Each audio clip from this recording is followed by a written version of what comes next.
இதய துடிப்பை எப்படி குறைக்கலாம் அப்படின்னு சொல்லிட்டு பார்க்கலாம். இதய துடிப்பு அதிகரிக்க பொதுவான காரணங்கள் என்னென்னு பார்க்கலாம்.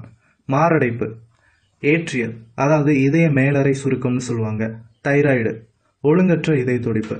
இதய துடிப்பை கட்டுப்படுத்தும் சில வீட்டு வைத்தியங்கள் என்னென்னு பார்க்கலாம். சில உணவுகளை நீங்க கண்டிப்பா அவாய்ட் பண்ணணும்.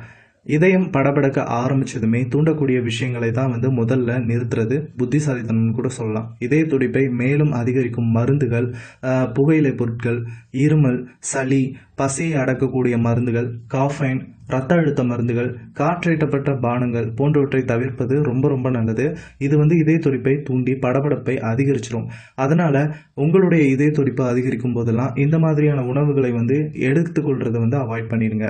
நீர்ச்சத்தை பராமரிக்கணும். இதய துடிப்பு உள்ளிட்ட பல பிரச்சனைகளுக்கு நீரிழப்பு ஒரு பொதுவான காரணமாக சொல்லப்படுது. உடல்ல நீரிழப்பு குறைவாக இருந்துச்சுன்னா ரத்த ஓட்டம் அதிகரித்து இதயத்தில் அழுத்தம்